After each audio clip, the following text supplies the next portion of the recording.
On the foreign scene, Ukraine says its forces successfully hit an oil refinery in the Russian town of Kotzul. Details of this and more will come to you shortly. Just stay with us.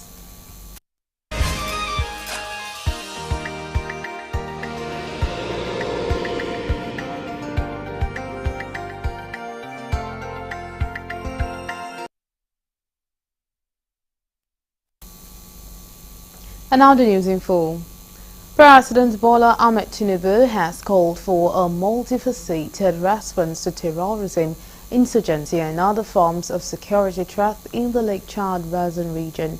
According to him, the chain of events that has disrupted the stability of the region in the past 15 years demands that power must be wielded responsibly to guarantee the safety and prosperity of the people.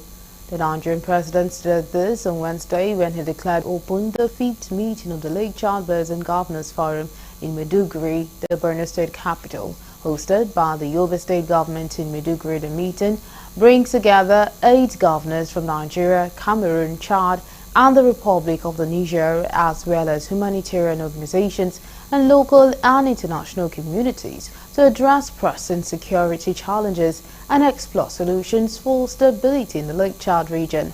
The Nigerian leader, who was represented at the event by his Deputy Vice President Kashim Shettima, pointedly noted that while military power is necessary to contain this security threat, it must be accompanied by strategies that address their root causes, including poverty, inequality, and lack of job opportunities for the region's young population. The Lake Chad region is not at ease, and neither should we be. This means land of opportunity, binds together the destinies of nations, have been challenged in ways that defy our shared history over the past decade and a half. As of why we need more than ever before. These challenges demand that we wield power responsibly to guarantee the safety and prosperity of our people.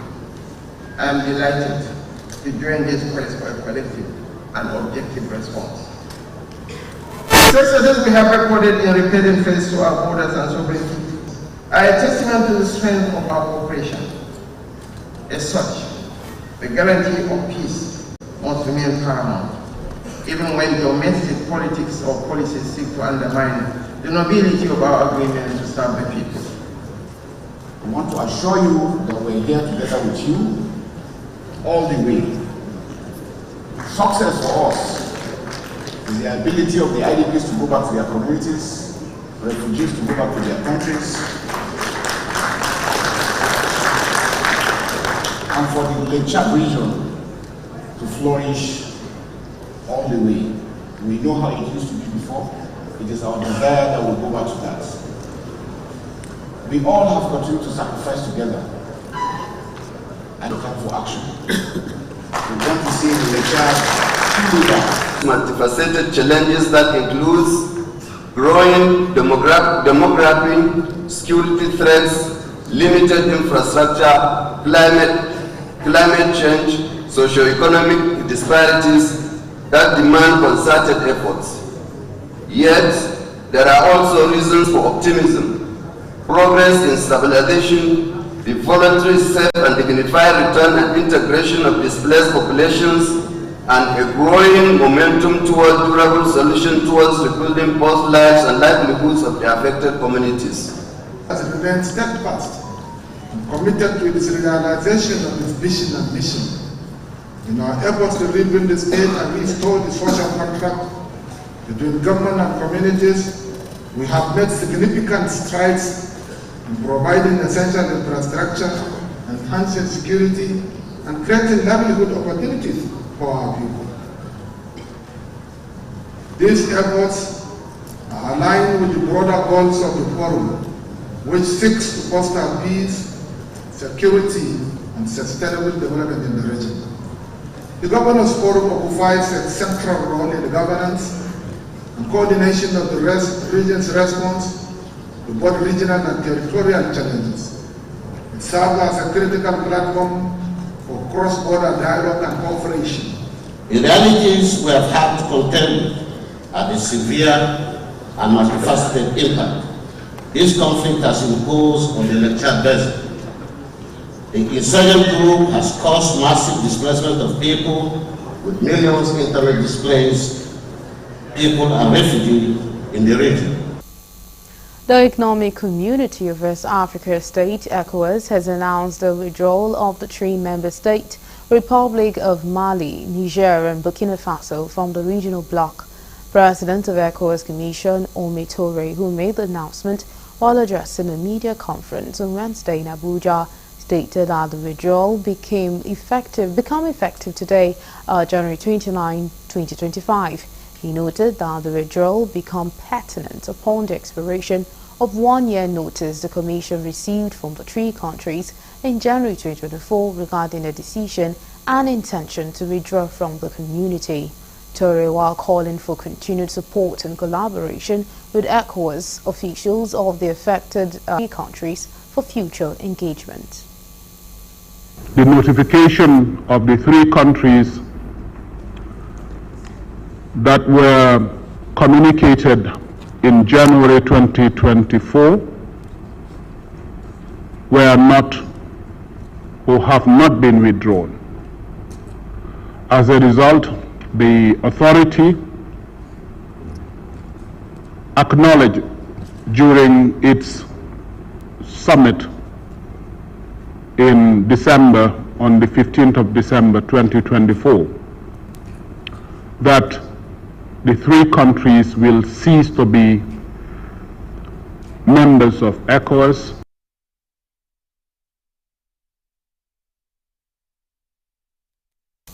Speaking further, the President of ECOWAS Commission urged ECOWAS member states, governors of the resolve to support the ongoing controversial tax reforms of President Bola Ahmed Tinubu's administration. In a 7-point communique at the end of the deliberation in the Bayelsa State capital, the governors argued that the tax reform currently before the National Assembly was good with great economic potentials for Nigerian nation in the final analysis. Our correspondent Dele Fasan completes the story. The South-South Governor The South-South governors who converged at the Bayelsa State Government House in Yenagoa with the sole aim of a united front under the leadership of the Bayelsa State Governor Doye Diri after a closed-door meeting harps on a collaborative effort to boost the economy and security architecture of the South-South region. The forum forged a collaborative pathway forward amongst the states of the region, emphasizing the importance of unity in our collective efforts to achieve shared goals. The forum further talked about on the well-being of the people. The chairman of the forum assures their commitment to the growth of the region. The governors representing the states that form the South-South geopolitical region of Nigeria are committed to collaborative and advancing sustainable development. The forum resolved to 1. Extend our heartfelt appreciation to Mr. President, His XFR, for his steadfast support. The People's Democratic Party PDP Governors Forum on Wednesday paid a condolence visit to Oyo State Governor Seyi Makinde following the passing of his elder brother, Engineer Sunday Makinde, led by the chairman of the PDP Governors Forum and Bauchi State Governor Bala Mohammed.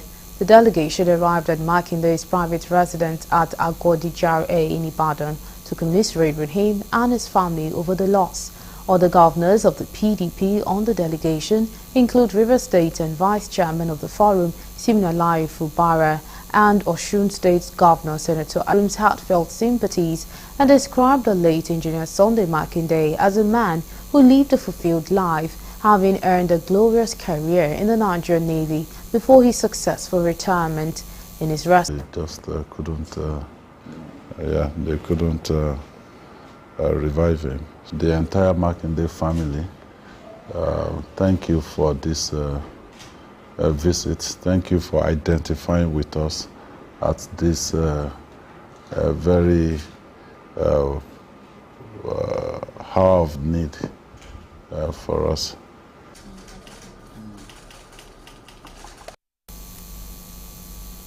The Board of Trustees of the People's Democratic Party has appointed for Minister of Special Duties Tanimu Turaki to head a special committee to look into the crisis rocking the foremost opposition political party in Nigeria. Chairman of the board and former Senate President Adolphus Wabara made the announcement while reading the communique issued at the end of the 79th meeting of the board held at the party secretariat in Abuja. He said the committee is set up to resolve the crisis over the position of National Secretary and report back to the party. Correspondent Nabuchi Okinabuchi sent in this report. It was the first meeting of the board in the new year, and expectedly a reasonable number of the members attended the 79th session. Senator Wabara, who welcomed his members, lamented the protracted crisis rocking the party, calling for caution among members. His position was, however, corroborated by the acting national chairman, Umar Damagum, who blamed an ending crisis on the double standards of some members who conspire against the leadership. Damagum called for unity of purpose among party members for a common front to challenge what's bedeviling the party. Integrity and courage to make decisions that will strengthen our great party, the People's Democratic Party, and uphold its foundational ideals. This meeting comes at a time when the unity, focus, and direction and ideals of our great party are tested in ways that call for reflection and decisive action. The chairman has reiterated, though we have the NWC, it's normal. Unfortunately, I want to say this with a high sense of, deep sense of respect. On the members of the National Working Committee, all organs of our party, leaders and critical stakeholders across board to rise above personal, group or sectional interests and place the stability, unity, sustenance and progress of our party and its ideals above all considerations. Very bright and I'm very fine. Are you getting me? And I am National Secretary of PDP. So what are you officially assuming duty and taking over your office? I've already assumed duty. I'm taking over your on 30th of December 2024. I did that. It's everywhere. Recall that Udo Okoye was nominated by the Southeast PDP caucus and was affirmed by the appeal court in 2023 to replace Senator Anyawon, who was running for the gubernatorial election in Imo State at the time. The matter is, however, still pending, as Senator Anyawon will as long approach the Supreme Court over the appeal court's decision that recognizes his opponent is still occupying the position, causing the ongoing crisis in the party. PDP members are waiting for the decision of the Apex Court to resolve the impasse.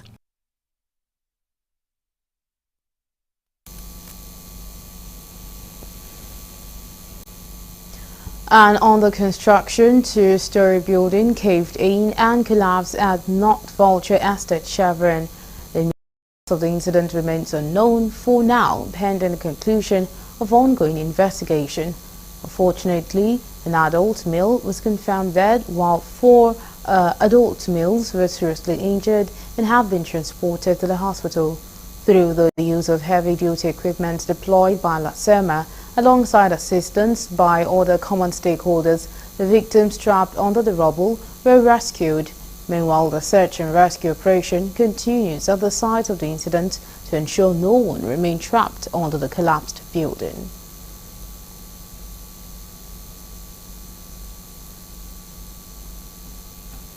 You're still on to Galaxy Primetime News, and coming up next.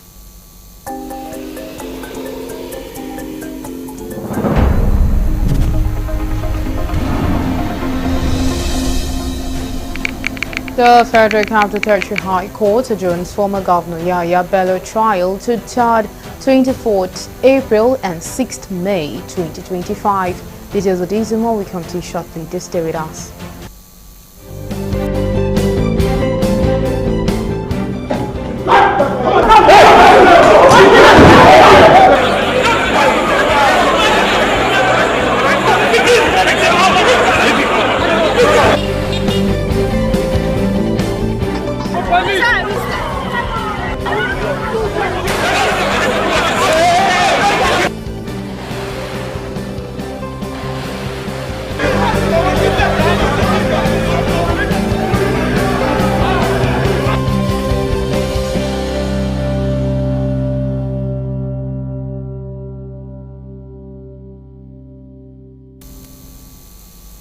We're glad to have you back. Now, for more updates and latest news, please visit our website www.galaxytvonline.com.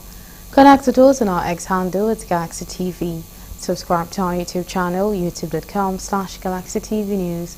You can follow and interact with us on our Facebook page, facebook.com/GalaxyTV. Remember to follow and tag us on our Instagram page at Galaxy TV. Our social media platforms are user-friendly and can always accommodate your live update and comment, as you can easily scan our IG QR code.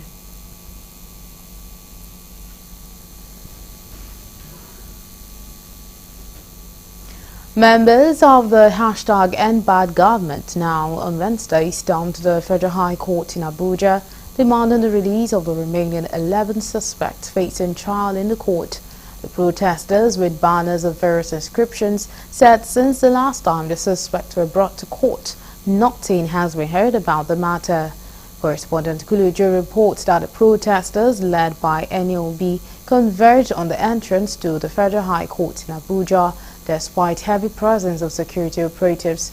The protesters demanded immediate and unconditional release of the suspect, as well as the termination of all charges brought against them by the federal government. Not only that, the protesters condemned the arrest, detention and arraignment of the former presidential candidate and activist Omoyele Sowore, saying he should not be prosecuted for speaking the truth to power. We are waiting for when they will bring another date. We need to mobilize Nigerians. And this is not the first time. This is not the first time. The last time they had just said it, we don't know the new date that they are going to put for the Abuja 11. We are waiting for the time that they will bring it.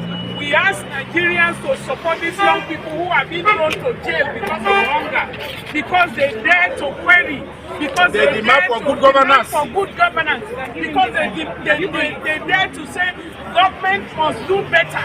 And so, when we are asking that the government should do better, we don't have a choice as Nigerians because we are patriotic Nigerians. The protesters also criticized the economic policies of the Tinubu's-led administration, saying this has impoverished many Nigerians who are now living in penury.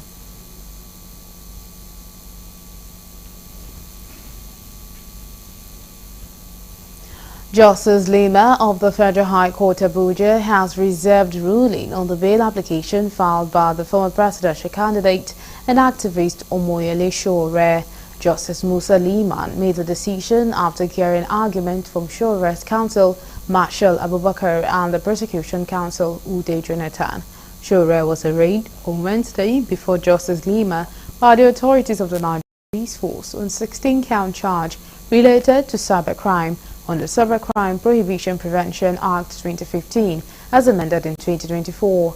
Correspondent Kunujo reports that when the count charge were read to the activist, he pleaded not guilty to all the charge, a development that prompted his counsel Marshal Abubakar to present an abridged oral and formal bail application for his client. Justice Lima expressed reservations for the development and therefore stood down the proceeding in order for the court to examine the nature of the application. At the resumed hearing, Showore's counsel Marshal Abubakar urged the court to grant bail on the most lenient terms. However, prosecution counsel Ude Jonathan opposed the application, urging the court to deny Sowore bail. charged me for offenses that were contrary to the police service rules 367, which says that no police officer should use the police office to carry out personal vendetta. That's pretty much how that was described.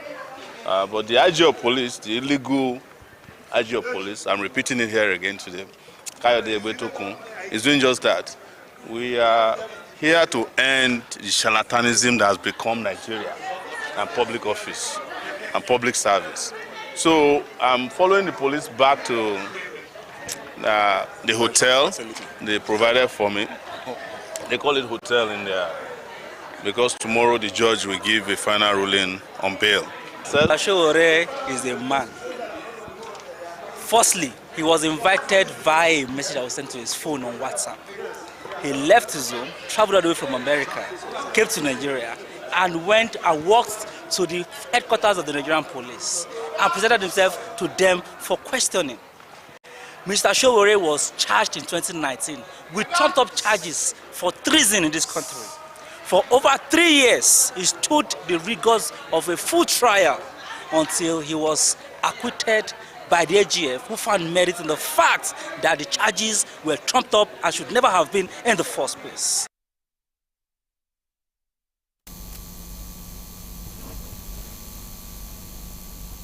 The Federal Capital Territory High Court on Wednesday adjourned trial in the alleged money laundering case against the immediate past governor of Kogi State, Yahaya Bello, to 3rd, 24th April and 6th May 2025. Justice Marian Aneni adjourned the case for continuation of hearing after the first witness, Fabian Mora, a property developer, was called to testify. Correspondent Kunuju reports that when the matter was called for hearing, the prosecution counsel Kemi Pinheiro San informed the court that he had 5 witnesses to call for the day. However, Justice Marian Anene said she could only take 1 witness as she had other things lined up. The court also announced that it will not be sitting tomorrow as previously scheduled. Counsel for the first and second defendants, Joseph Daudu San, however, informed the court that the prosecution had not made a statement on oath of the second defendant available to the defense team. He said he was aware that the first defendant had not made any statement yet. Daudu San also objected to the witness presented by the prosecution, arguing that the defendant had no prior knowledge of the witness and were only seeing him in court for the first time.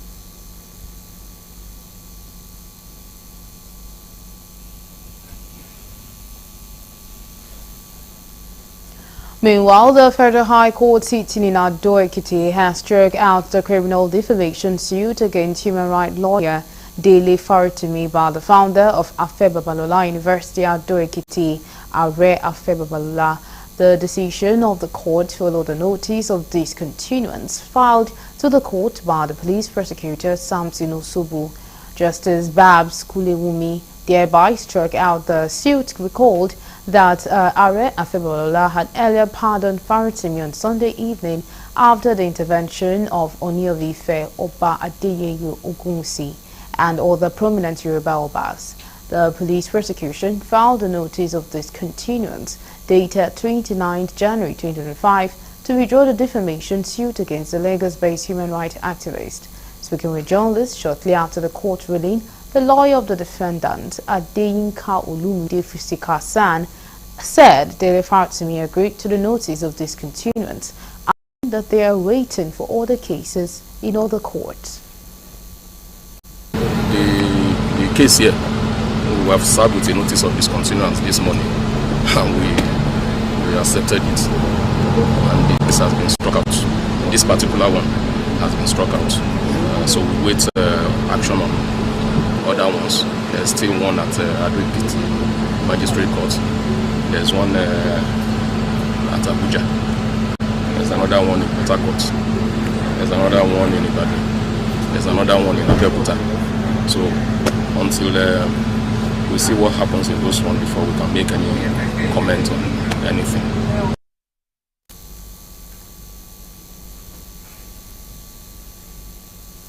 Justice Dende Dipolu of the Federal High Court in Lagos on Wednesday vacated an ex parte Mareva injunction that froze the assets of General Hydrocarbons Limited, a Nigerian oil and gas services company, in connection with a disputed $225.8 million loan debt. The court held that the injunction violated an existing order from a court of concurrent jurisdiction. Justice Dipolu, in his ruling, said when compared with an earlier order issued by Justice Ambrose Lewis in suit number 1963, the Marvin injunction should be set aside. The court found that First Bank of Nigeria had failed to fully disclose Justice Lewis Alagoa's order, which made the injunction incompatible with the earlier ruling. The case stemmed from an ex parte order granted by Justice Dipolu on December 30, 2024, in a suit granted an ex parte order restricting all commercial banks from releasing or dealing with any assets or money belonging to General Hydrocarbons Limited, its agents, subsidiaries or sister companies up to the amount claimed by the plaintiffs. Nigerians are calling on the federal government to quickly address the issue of hike in electricity tariff and order the discos to revert to old rates. They also frown at 5,000 naira minimum rate for purchase of electricity units for Band A consumers as illegal. Shegun Falomo files in this report from Ibadan. In April 2024, the Nigerian Electricity Regulatory Commission, NEC, approved a 300% increment in electricity tariffs for Band A consumers.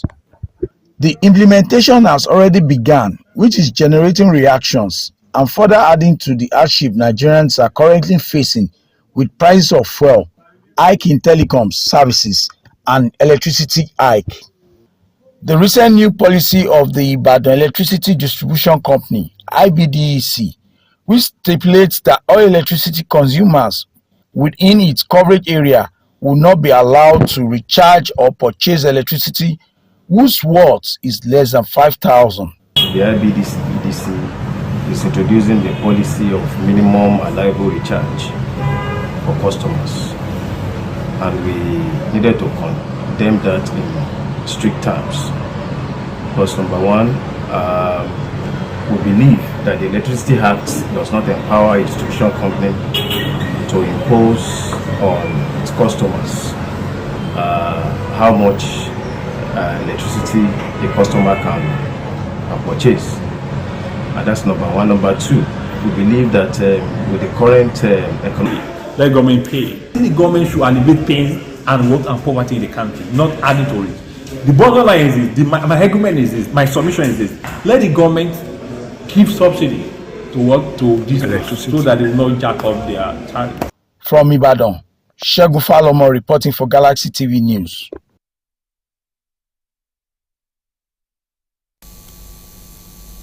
A lone vehicular accident involving a Toyota Sienna at Corn Oil Inward Secretariat along the Lagos-Ibadan Expressway claimed one life.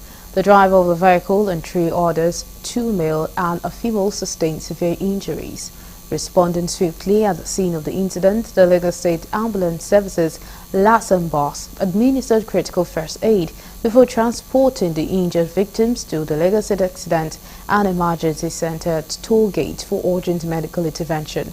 Preliminary inquiries indicate that the deceased was a driver who was heavily under the influence of alcohol, lost control of the vehicle while traveling at an excessive speed. During rescue operations, LASMA officials, as first responder, recovered 48,200 naira, phone and 15 sachet of alcoholic gin inside the Sienna car. Additionally, Federal Road Safety Corps officers who were also present at the scene undertook the evacuation of the deceased remains to a morgue in Yaba, while LASMA operatives promptly towed the accident vehicle to the agency's yard to avert any traffic disruption. A lawmaker representing Southern Kaduna Senatorial Zone, Senator Sunday Marshall Katung, has urged the federal government to take immediate and decisive action to safeguard innocent citizens against the recent surge in terrorist attacks in the region. In a statement on Wednesday, Senator Katong decried the relentless attack on communities in Kauru, Kachia, Zangu-Katef, Kaura and Sanga local government areas, all under his constituency. The lawmaker said the latest onslaught saw 22 locals, mostly women and children, abducted, and separate attacks on Kagu, Kauta, Kucheka, Kumana and Kitanda communities in Kauru local government area. The senator insisted that this brazen act of terror must not go unchecked, citing Section 14, subsection 2b of the Nigerian Constitution, which prioritizes the security and welfare of citizens. Katong reaffirmed his commitment to ensuring safety. He revealed ongoing collaboration with the Kaduna State government and the Chief of Defense Staff to establish a forward. Operatives of the Ogun 1 Area Command of Nigeria Customs Service, Idiroko, has handed over a total of 1,625 parcels of cannabis sativa intercepted by the anti-smuggling operatives of the command to the National Drugs Law Enforcement Agency (NDLEA). The contraband, which consisted of 780 units of neatly wrapped coconut-sized parcels, 225 units book-sized and 160 bread-sized parcels were taken over by the narcotic commander in charge of NDLEA Idiroko Special Area Command, Adeyeye Olusegun, in the spirit of interagency cooperation. Speaking during the handing over held at the NTS Century Quarters, Idiroko Customs Area Controller for Ogun 1 Command, Controller Mohammed Shaibu, said the contraband were intercepted across various the cross-border route under the command through intelligence-driven operations and total dedication of the operatives. I'm pleased to inform you that from January 1 to 27 January 2027, the command recorded significant seizures. These seizures include 2,002 bags of smuggled rice weighing 50 kg each, 6,180 pieces of cutlasses, 6,375 liters of PMS, among others. The intercepted items during this period bring the total duty paid value, that's ZPV, to 77,476,105. These seizures reflect our relentless efforts to curtail smuggling activities. While reiterating the commitment of his command and not to relent in the war against smuggling in order to ensure security of the country, Shaibu, however, solicited the cooperation of members of the public in providing timely and credible information that can assist the service combat smuggling and other economic crimes. I want to use this opportunity to appreciate the continuous support of the Controller General of Customs, Bashir Adewale Adeni, MFR, DSM, FNIPR, FNIIA, PSC Daga. It is my pleasure to also commend the officers and men of the command, of Ogun 1 Area Command, for the workshop with the theme Protecting Those Who Protect, Unlocking the Power of Welfare Insurance for Correctional Personnel was attended by retired and serving personnel of the Nigerian Correctional Service. The Acting Controller General of the Service, Sylvester Nwakuche, who said the theme was both timely and significant, added that it underscores the crucial role that welfare insurance played in safeguarding the well-being of the personnel. This, he said, were who, through their dedication and sacrifice, contributed immensely to the security and justice sector of the nation. He also said that the annual gathering presented a valuable opportunity for the personnel to reflect on the operations of the scheme, assess its impact, and develop new strategies to enhance its effectiveness in line with the current economic realities. It is important to highlight here that between January and December 2024, SEALS has successfully disbursed 188,734,500 naira as death benefits to the families of 138 deceased personnel. Additionally, 886 medical and retirement claims amounting to 855 951,523 naira were settled. The Nigerian Correctional Service Board saluted the resilience and sacrifice of all personnel whose unwavering commitment is said sustained the integrity of the service. In a welcome address, the Secretary, Correctional Welfare Insurance Scheme, Assistant Controller of Correction, and Natu Maman said that the workshop had remained a watershed in the annals of the service. Maman said it had initiated reform that have expanded the frontiers of personnel welfare among correctional officers. It underscores the crucial role that welfare insurance plays in safeguarding the well-being of our personnel, who through their dedication and sacrifice contribute immensely to the security and justice sectors of our dear country. As we all know, the Nigerian Correctional Service is entrusted with the responsibility of ensuring the safe, secure, and humane custody of individuals committed by courts of competent jurisdiction. The annual workshop has remained a watershed in the annals of the Nigerian Correctional Service, initiating reform that have expanded the frontiers of personnel welfare among correctional officers. Therefore, we are highly elated at yet another opportunity. We have to take stock of the serious journey so far, upscale our skills, and keep ourselves abreast with standard contemporary insurance practice. High points of the event were presentations of awards to past Controller General, executive members of the service, officers, and men who have shown dedication and hard work, among others. From Abuja, Kunle Ujo, Galaxy TV.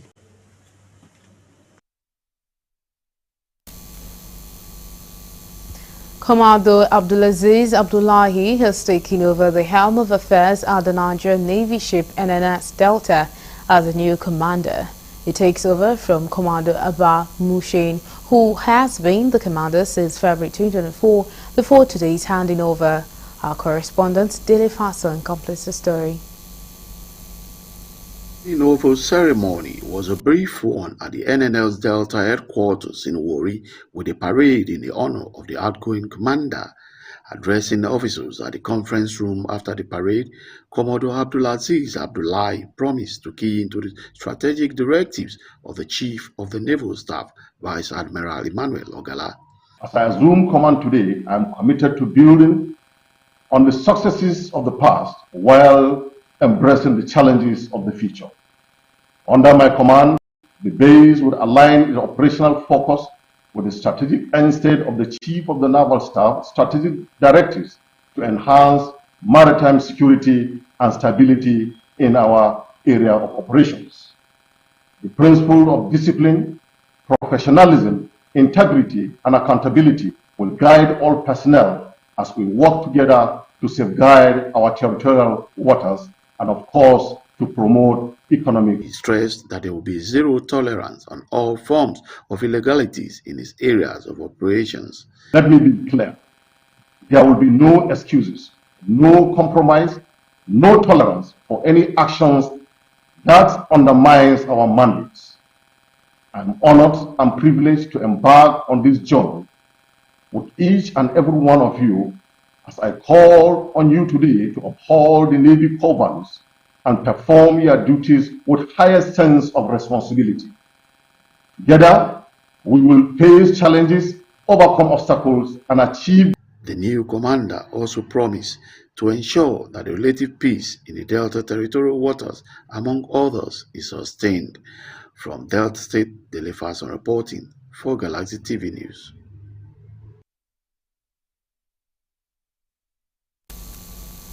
And now move over to the foreign desk for more news.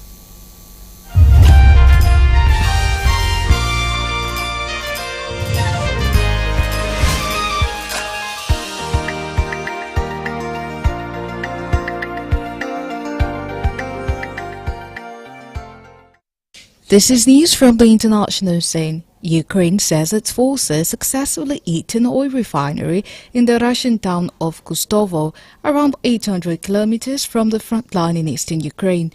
4 drones hit a Lukoil company depot, Ukrainian media said, adding that the facility suffered significant damage. Videos posted on social media showed large flames rising over an industrial facility. Regional Governor Gleb Nikitin said that drone debris had fallen over the industrial zone and that no casualty had been reported at the scene. Separately, the governor of the region of Smolensk, Vasily Anokin, said on Telegram that a massive drone attack against civilian infrastructure had occurred in his region, although no casualties were immediately reported. Anokin said one of the drones had been shot down when attempting to hit a nuclear power facility. Newsmen have not been able to verify this information independently. A mother and a toddler were killed in the border region of Belgorod, which has come under frequent attack from Ukraine since the start of Russia's full-scale invasion in February 2022. Yeshilav Gladkov, the governor of Belgorod region, said another child and his father were also injured in the strike. The strike on Kostov, Smolensk and Belgorod were part of a larger overnight attack in which Russia said it brought down more than 100 Ukrainian drones and which led to the airports of St. Petersburg and Kazan to suspend operations overnight. The Democratic Republic of Congo's President Felix Tshisekedi will not take part in regional broker talks aimed at ending the rebel assault on the key eastern city of Goma, state media reported. Kenya leader William Ruto had invited Tshisekedi and his Rwandan counterpart Paul Kagame to a regional summit on Wednesday as corpses lay on the streets of Goma following heavy fighting. Neighboring Rwanda is accused of backing the M23 rebel group, which has taken over much of the city, including its airport. Kagame has not said whether he will take part in this virtual summit, but on Tuesday expressed support for a ceasefire following a conversation with U.S. Secretary of State Marco Rubio. The UN says there is extensive evidence that Rwanda is backing the M23, but Rwanda denies giving the rebels direct military support. Goma was mostly quiet on Wednesday, with reports of sporadic gunfire in some districts. Residents who have been hiding in safe areas ventured out to buy food that is becoming increasingly scarce following days of fighting. DR Congo's official news agency said that Tshisekedi would not attend the Heads of State Summit called by Ruto in his capacity as chairman of the East African Community EAC. He did not give a reason for his decision. Authorities in Sydney are investigating whether explosive discovered in a caravan were intended for an anti-Semitic attack. The explosive could have caused a 40-meter wide blast and significant damage, police said on Wednesday, adding that the threat was contained. A note was found in the caravan that displayed anti-Semitic messages, investigators said.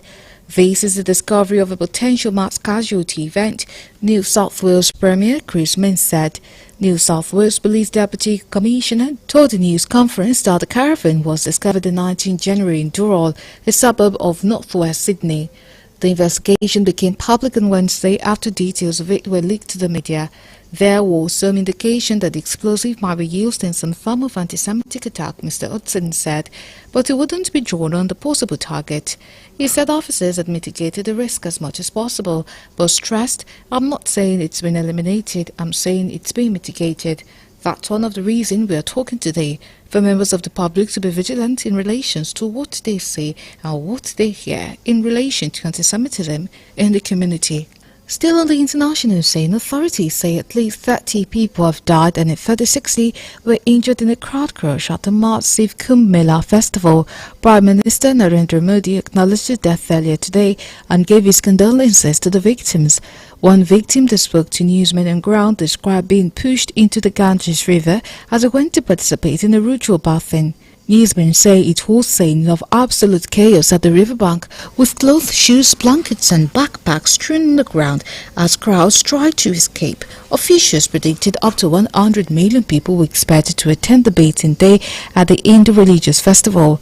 Tens of thousands are still trying to take the holy dip, but proceedings are very muted. A man who was injured during the crash and is now being treated in hospital told newsmen he went to bathe at the Ganges River at 3:30 local time, but upon reaching the spot, he was pushed into the water by the crowd. "My bag, scarf, sweater, everything got washed away with the water," he says. The survivor adds that he has pain from his knees to his waist. Eyewitnesses describes that before the crash, there was a massive crowd. People were moving quickly, but some were sleeping near the barricade.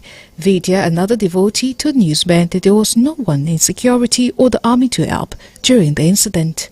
The Pentagon has revoked the security detail and clearance for General Mark Milley, a former U.S. general who has been critical of U.S. President Donald Trump.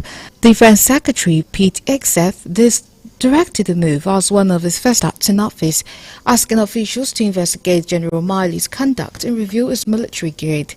General Milley previously served as the top U.S. general during Trump's first term, but later criticized his former boss and was quoted calling him a fascist. Since returning to office, Trump has revoked security protection for a handful of former officials with whom he had clashes, including former top health official Anthony Fauci. Trump previously accused General Milley of treason for phone calls he had with his Chinese counterpart during the final weeks of his first term presidency, including in the wake of a riot at the U.S. Capitol building by Trump supporters in 2021. General Milley reportedly used one of the calls to reassure China that the U.S. would not launch a nuclear strike. On social media, the president described those calls as an act of egregious. The times go by, the punishment would have been death. General Milley, however, testified the calls were coordinated with other defense secretaries. Lastly, on the international scene, President Donald Trump has offered buyout packages to almost all federal employees, a major move designed to shrink and reform the U.S. government. In the mail sent, his administration told workers they had to decide by 6 February whether they wanted to be part of the deferred resignation program. If they agree by that date to quit, they can work on full pay until September, the message said. The Trump administration expects up to 10% of employees to accept the offer,